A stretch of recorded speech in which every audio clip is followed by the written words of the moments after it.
the kind of ending to it all. That was supposed to be a very glorious year, which it certainly was for a large portion of it. And Dillon Gabriel, if he can execute the offense, why not? We saw Joe Flacco punt a couple times with his arm. Yep. We saw some bad Joe Flacco, even though we had seen some great Joe Flacco for the Cleveland Browns a couple years back. Feels like a quarterback change was inevitable. And with how good their defense is, I don't think it's over for this Cleveland Browns team. If Dillon Gabriel can come in there and play some ball, is his size, which is certainly not the size of other quarterbacks. Certainly Carson Wentz, who is very tall. I mean, Carson is a big boy, large individual. But let's talk about Dillon Gabriel. And the only knock really is, can he see? Is he going to be able to handle it all? How about some big time shots? We've seen undersized, and we're only saying undersized because in real life they're normal size, more athletic, more jacked than most people. On a football field, though, at that particular position with who you're standing behind and who is trying to tackle you, size seeming. Something's definitely off in Cleveland. The depth chart screams Dillon Gabriel over Shedeur Sanders. But according to Pat McAfee, there's a hidden reason, and it's got fans spiraling faster than a Browns turnover. When McAfee leaned into the mic with that smirk, like he'd just been texted by someone high up in the Browns food chain, the whole NFL world braced itself. His words hit Cleveland harder than a Myles Garrett helmet swing, because this wasn't about arm talent or stats. This was about something deeper: politics, pride, and pressure inside one of the NFL's most chaotic franchises. Because we want to see Shedeur, let's grade it fairly. That's all I'm saying. I graded it fairly. Like, you really you said I want him to play bad so Shedeur can get. I do, but some teachers might want this kid to do bad, but when he turned that test in, she just got to grade that. I believe Shedeur's better as well, but if we're going to grade, stop grading with bias. All right, grading without bias. QBR for the game. Dillon Gabriel was a 38 on He man, rookie after 3 days that of QBR practice. don't lie, man. Doesn't lie. Take the name off of it, bro. Just look at the numbers. The stats say the QBR. For weeks, fans assumed Shedeur would be the guy, the face of the new era, the spark that could finally lift Cleveland out of its curse. He had the charisma, the name, the highlight reels, the swagger. Everything about him screamed franchise quarterback. But then, out of nowhere, Dillon Gabriel was announced as QB1, a solid, quiet, technically sound player. Smaller than the typical Browns quarterback. Not the media darling, but the safe choice. Fans were shocked, reporters confused, and McAfee, he saw through the surface immediately. Something's cooked deep inside Berea's walls, he teased. Suddenly, everyone in the Browns front office looked like they'd just seen a ghost wearing a Colorado hoodie. And that's when the speculation erupted. Was this about locker room politics?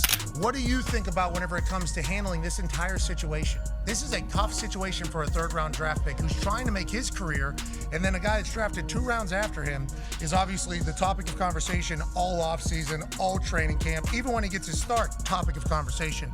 He has maintained kind of locked in, laser-like focus. I love the way he has handled it. He obviously has a chance with his arm. What do you expect from him with the Browns? And has he always been this guy that is like the utmost professional, seemingly here? Yeah, I'm with you. I go back to anytime you're looking at a young quarterback, I personally look at how many reps he had as a collegiate. Coaching preferences or front office interference? Theories spread faster than highlights on TikTok.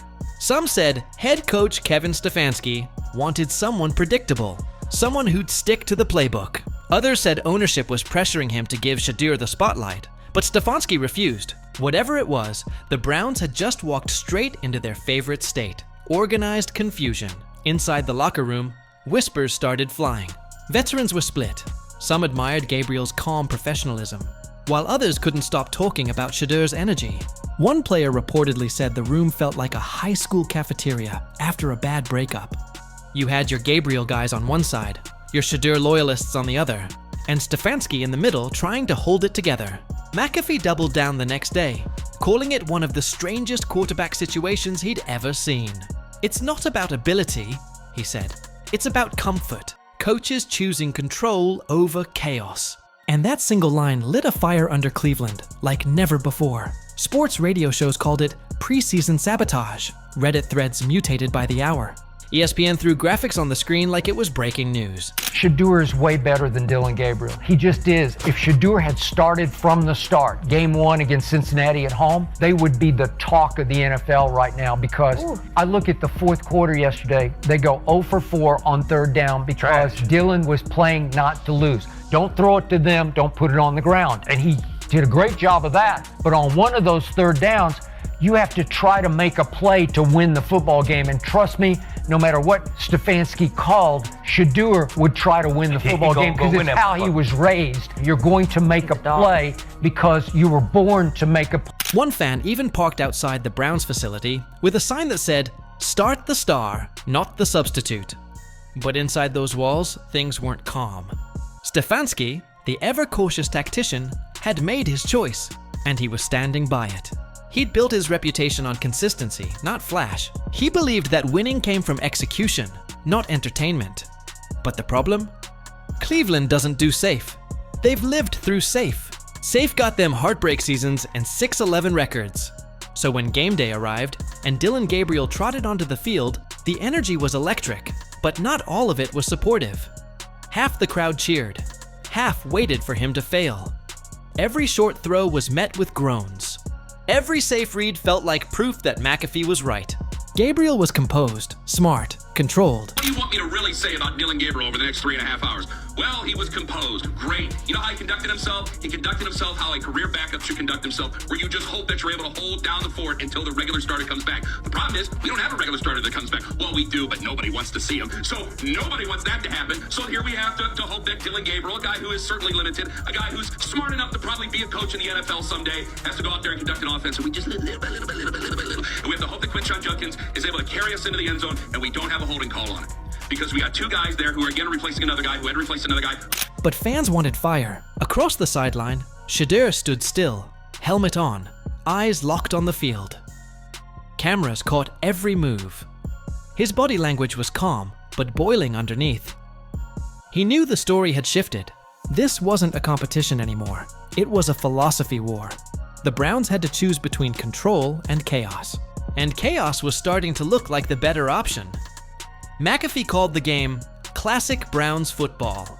Predictable, safe, afraid to make a mistake. He said, "You don't win in the NFL by trying not to lose." That line echoed through every Cleveland bar that night. The game ended close. Gabriel didn't play bad, but he didn't ignite anything either. He managed the game, protected the ball, but the spark was missing. And that's all it took for Cleveland to explode. Overnight, talk shows demanded answers. Why was Shedeur Sanders drafted if not to play? I was at UCF for a few years, then he went to Norman, played at Oklahoma, and then obviously finished it in Eugene. And the only reason I bring all that up is this guy's dealt with a lot of different circumstances and different kind of pressures, especially when he stepped up from UCF to Oklahoma. And so I think that really hardens a guy, you know, when you deal with the ups and downs of playing quarterback at some of these high-profile places and you have so many reps. You know, that's why I think Brock Purdy was able so quickly after a four-year starter at Iowa State to be able to step into the NFL and see the game pretty quickly. And I think Dillon Gabriel reminds me of that. You know, he reminds me of a guy that had a ton of reps. You put him in that offense with Kevin Stefanski, who understands how to attack and how to be decisive. Why invest in energy just to keep it bottled up? The locker room reportedly grew colder. Assistants started to disagree quietly. Some said Shedeur brought it, that intangible electricity you can't coach. Others feared giving in would make Stefanski look weak, but the cracks were showing. By the second week of camp, practice footage leaked. Shedeur throwing lasers, moving the offense with rhythm, outshining Gabriel in every drill. Fans caught wind, and Cleveland's sports scene went nuclear. The media pressure was unbearable. Reporters started asking if Stefanski was coaching scared. McAfee, of course, kept stirring the pot, but not maliciously. He didn't need to exaggerate Cleveland's chaos. It wrote itself. Every team has quarterback battles, but only in Cleveland do they turn into soap operas. And this one had all the elements: divided locker rooms, anonymous leaks, a conservative coach, and a fan base addicted to drama. But that was just the beginning. Up QB1 in Cleveland. In his first career start, he was 19 of 33, 190 yards, 2 touchdowns, no interceptions. And if the Vikings don't score here on their final drive under a minute to go, he likely leaves London with the win. But as good as those stats were, he was only 3 for 10 on passes 10 or more yards downfield. And the QBR of just 38 does leave a little to be desired, a lot of short passes. But this is a strong Vikings defense, and he was the first quarterback this year to have 2 passing touchdowns against them. But this Browns team does have a lot of other quarterback options. But what do you... Week 2 hit, and things started crumbling fast. Gabriel struggled against pressure. Short passes, safe throws, the same conservative rhythm. Meanwhile, Shedeur stood on the sideline, helmet on, silent, watching every missed opportunity like a man studying the ending of a movie he already knew. When the Browns lost that game, the boos rained down harder than the Cleveland weather. McAfee went live the next morning with that half grin, half chaos look. "I told you," he laughed. "They chose safe. And in Cleveland, safe never works." His words hit like a bomb. Inside the Browns building, frustration boiled over. Reports leaked that ownership wanted Shedeur starting weeks ago. Stefanski had resisted, pushing his process narrative. What's more funny though? The guy yelling at him to the right or the dude to the left that just can't contain himself, that just wants to interrupt? And look, y'all got mad at me for saying it yesterday. Even people in Cleveland are saying it. He did okay. He managed the game. He got them just enough. The minute that he took a chance at the end of the game, he threw a pick. Got a second chance, and then he went short. Every pass he threw wasn't even over 5.5 yards. That's safe. That's okay. That's taking no chances and relying on everybody else to do their job. But now the process was failing. Players reportedly started questioning leadership. One assistant called it watching a crack in slow motion. And then, quietly, it happened. During a midweek practice, Shedeur started taking first team reps. No announcement, no media notice, just whispers. "He's back with the starters." When that leaked, Cleveland exploded again. Social media went wild. Fans flooded comment sections, and McAfee was trending before sunrise. They blinked, he said on his show, grinning like he'd predicted the future. But this wasn't about being right. It was about what came next. Because once Shedeur got back under center, the mood shifted instantly. The offense moved faster, the defense looked sharper, the whole team seemed alive again. Practice energy was different. Like someone flipped a switch and plugged the Browns back into their own heartbeat. Stefanski tried to downplay it in press conferences, saying it was part of the evaluation process. I think there's always something to build on. No moral victories whatsoever, but I think regardless of result, week to week, there's a process, and more time you spend around anyone, you're going to get more continuity, and that's, QB to receiver, that's QB to running back, that's us as a whole unit coming together, really getting comfortable with. Sure, coach, the fans didn't buy it for a second. The city had its quarterback again, and whether they admitted it or not, even the front office could feel it. Shedeur Sanders wasn't just a player, he was a statement, a rebellion against mediocrity, a reminder that football is supposed to be played with guts, not graphs. When he took that first team snap in front of cameras, the entire tone of the franchise changed. It wasn't about being perfect anymore. It was about believing again. Cleveland was chaotic, unpredictable, emotional, and that's what made it real. McAfee's reveal hadn't destroyed the Browns. It had forced them to face who they really were. And for once, chaos looked good on them. By week 3, the city had shifted. So Dillon Gabriel just made his first start against the Minnesota Vikings, and unfortunately he was unable to get a victory. Carson Wentz had an insane drive to win the game 21-17.